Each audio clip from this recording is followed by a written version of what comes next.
Imagine you're at a sold-out concert. The lights dim, the crowd is buzzing, then the kiss cam lands on two people, revealing a secret that, well, sends shockwaves far beyond the stadium walls. Yeah. Today we're doing a deep dive into just such a moment. The viral Coldplay kiss cam incident that absolutely exploded online this week.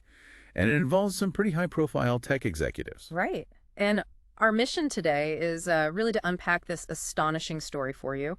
We'll explore the immediate viral fallout, the maybe surprising career journey of one of the executives involved. Definitely surprised. And then really dig into the corporate governance questions, the ethical dilemmas, and, the broader discussions this whole thing has sparked about privacy, about workplace conduct, and public judgment in our, well, hyper-connected world. Exactly. It's way more than just some viral moment. It's like a living case study in real-time consequences, isn't it? It really is. A perfect storm, in a way. So let's unpack this then. It all kicked off on July 16th, 2025, right? At a Coldplay concert in Boston, Gillette Stadium. Yep, that's the place. Packed house. And the infamous kiss cam starts panning across the crowd. And, well, what it captured instantly became, you could say, internet legend. The camera lands on Andy Byron, who is the CEO of Astronomer, and Kristin Cabot, who is the company's chief people officer. So basically the head of HR. Right, the CPO. And they were clearly in a close embrace. Yeah. But here's the twist, the thing that made it go viral. The second they realize they're up on the Jumbotron, They panic. they totally panic. They pull apart really fast. Andy ducks down, like trying to hide his face, and Kristin covers hers with her hands. And that split-second reaction, that was everything, wasn't it? Because Chris Martin, the Coldplay frontman, ever the showman, he sees it from the stage. Oh, no. And he quips, oh, what? Either they're having an affair or they're just very shy. Oh, wow. The whole stadium must have heard that. Oh, absolutely. You could hear the place just erupt in laughter on the video. And that right there, that comment, and that was the spark. Wow, that Chris Martin quip must have just, poured fuel on the fire, didn't it? So what happened immediately after that video hit the internet? Instantly. I mean, almost instantly. That clip went viral everywhere. Social media just lit up. Yeah. One source called it an internet meltdown, another a digital firestorm. And the search terms, things like Coldplay meme, Coldplay cheaters, Coldplay kiss cam, they were trending globally. So this wasn't just a minor blip. Not at all. This became a huge global sensation practically overnight. And the personal fallout, that sounds like it was almost as immediate, too. I read about Andy Byron's wife, Megan Kerrigan. She's 50, an associate director at Bancroft School. Yes, that's right. She apparently reacted by first removing the Byron surname from her online profiles, which is already a A statement. big statement. And then she went further, actually deactivating and deleting both her Facebook and Instagram accounts entirely. Yeah, just wiped them. And understandably, there was a huge outpouring of public sympathy for her online. Lots of people expressing solidarity. Yeah, you can imagine. Now, we need to clarify something important, right? Because with these viral stories, rumors fly. Oh, absolutely. Misinformation spreads like wildfire. There were reports of an apology from Andy Byron. Right, but that's crucial. Astronomer, the company, officially stated that Andy Byron has not put out any public statement at all. Okay. Any apology you might have seen circulating was completely fake. They traced it back to a satire news website and some parody account linked to a user handle, Peter Enos. So, categorically fake. The company's saying no official word from him. Exactly. The company's been very clear. Those statements aren't legitimate. Ignore them. Okay. Beyond the fake apology drama, Byron also reportedly took other actions, didn't he? Like deactivating his LinkedIn. He did, and apparently also deleted a prior post from his LinkedIn where he had publicly praised Kristin Cabot. So yeah, it looks like an attempt to kind of scrub his digital footprint there. Interesting. And Chris Martin, did he say anything else? It sounds like it was on his mind. Well, it seems like it was. There's another video clip from later in that same concert, apparently, where he's talking to another couple on the kiss cam. And he asks them if they're a legitimate couple. Wow, a direct callback. Seems like it, yeah. A direct nod to that earlier viral moment. So the incident clearly made an impact, even during the show itself, not just online afterwards. Okay, let's zoom out a bit now and talk about Andy Byron's professional background, because I found this really fascinating, especially for a CEO in the tech world. It's quite unconventional, isn't it? It truly is. It kind of breaks the mold. Andy Byron, he became CEO of Astronomer back in July 2023. Right. But he's not your typical tech graduate. He doesn't have that computer science or engineering degree you might expect. No. What's his degree in? He holds a liberal arts degree from Providence College. Okay, Providence College. That's a Catholic liberal arts institution, right? Hmm. Known more for critical thinking, ethics, communication. Exactly. Not exactly the place you typically associate with churning out Silicon Valley CEOs or top coders. Yeah. His path was different. So how did he get to the CEO spot at a major tech company then? His career must have taken some interesting turns. Can you walk us through some of the highlights before Astronomer? Sure. So he broke into enterprise software somehow, maybe through sales or management roles initially. He held senior positions at companies like Vericenter, Blade Logic, and BMC Software. Okay, some known names there. Yeah.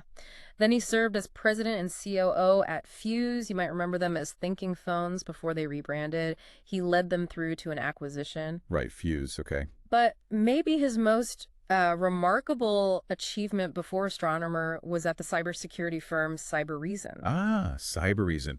Big name in cybersecurity. Huge. He was chief revenue officer there, and he apparently took their annual recurring revenue, the ARR, from about $5 million to over $70 million.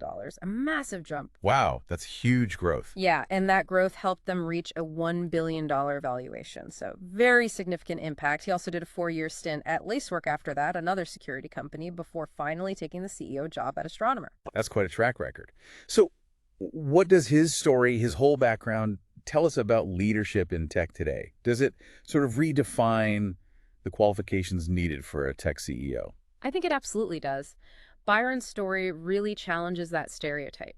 It proves that those so-called soft skills you get from a liberal arts education. Like strategic thinking, communication. Exactly. Strategic thinking, effective communication, maybe even ethical reasoning. That these can be just as vital, maybe even more vital sometimes, than pure coding expertise when you get to the executive level. That's a really interesting point. In fact, you could almost argue, maybe ironically, that his liberal arts background might have better prepared him not just for the strategy side, but also for handling the kind of ethical dilemmas and public scrutiny that, well, define modern leadership now. Yeah, which is incredibly relevant given the current situation. Precisely, something a purely technical education might sometimes overlook. And that connection back to the current scandal is stark, isn't it? Astronomer isn't some small startup. It's a fast-rising data infrastructure company. What's its valuation now? Valued somewhere between $1.2 and $1.3 billion. Billion with a B. Uh-huh. And Byron's own net worth is estimated to be pretty substantial too, right? Estimates vary, but somewhere in the range of $12 million to maybe $65 million. So yeah, the stakes are very high. This isn't just a personal issue. It's hitting a very high-stakes professional environment. Indeed. And you mentioned earlier he'd publicly praised Kristin Cabot. Yes, and that adds another layer. Just months before this incident, back in November 2024, he'd publicly praised her hiring, called her a proven leader and a perfect fit for Astronomer's culture in a press release or maybe a blog post. Right. And she did express enthusiasm too. She had. She said she was energized by her conversations with him and excited to join. So that very public, positive, professional endorsement makes the current situation, let's say, even more awkward. Understatement of the year. So, given all of this context, how has Astronomer, the company itself, actually reacted officially? What's their stance? Well, the official line is that Astronomer's board of directors has launched a formal investigation into the whole matter. Okay, an investigation. Yes.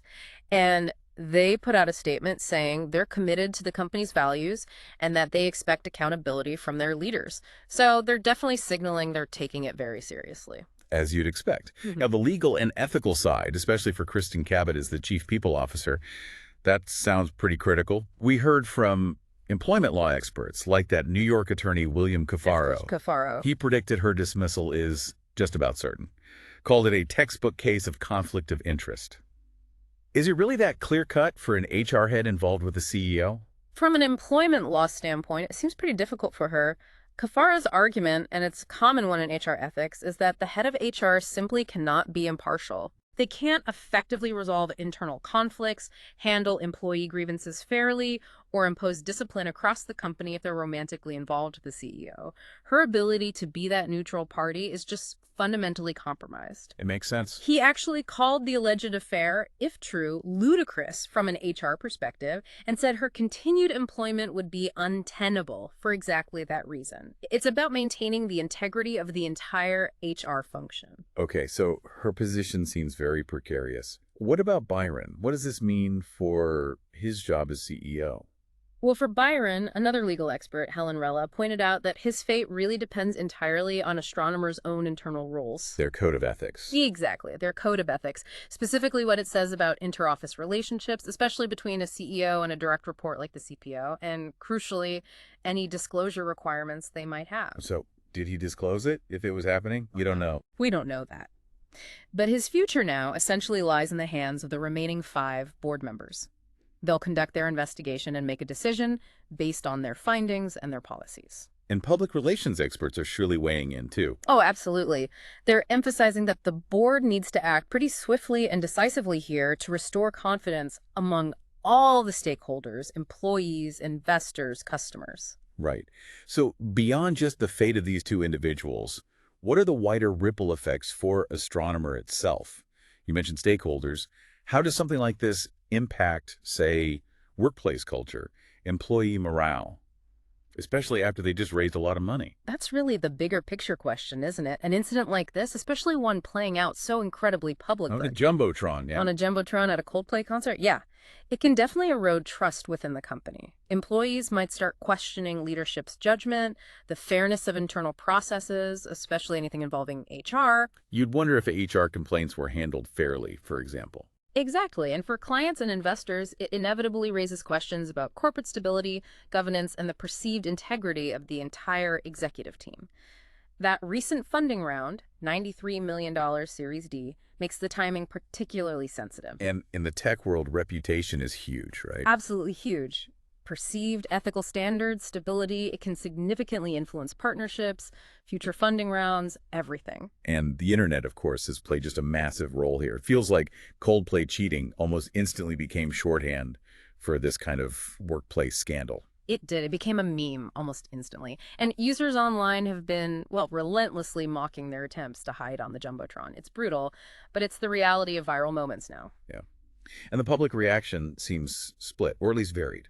Lots of support for the wife, some satisfaction perhaps at seeing powerful people exposed. Definitely those elements. But there are also broader debates happening. Some people are questioning societal judgments about adultery compared to, say, other corporate wrongdoings.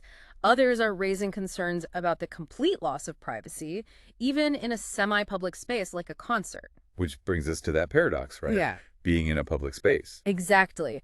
And what's really fascinating here is that paradox of public actions in public spaces, especially when the individuals involved hold significant public roles like a CEO and CPO. Because concert tickets usually have that fine print. They often do. Fine print saying you consent to be filmed or photographed for public use. So while maybe it felt like a private moment between them, It wasn't legally private. not really. Not when you're in a stadium with, 55,000, 70,000 people. It was always potentially subject to public exposure.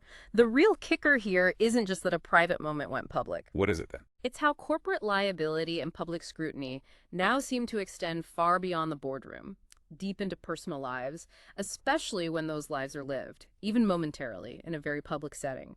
This incident almost forces companies to retroactively think about a new kind of code of conduct that applies everywhere, even at a Coldplay concert, especially for leadership. Wow. Okay, so this whole deep dive into the Coldplay Kiss Cam incident, it really shows how incredibly quickly a seemingly private moment, albeit in a public place, can just unravel careers and personal lives. Absolutely. And it forces companies onto really difficult ground, grappling with these ethical dilemmas, transparency issues, and just the massive, undeniable impact of social media today. It highlights how easily, frighteningly easily perhaps, an intimate moment can become a global spectacle, especially when high-profile figures are involved. Yeah, the amplification is just immense. So as you, our listeners, navigate your own professional and personal worlds, it makes you think, how do our increasingly digital and public lives challenge those traditional boundaries we used to imagine between work and personal conduct? That line is getting blurrier and blurrier. It really is.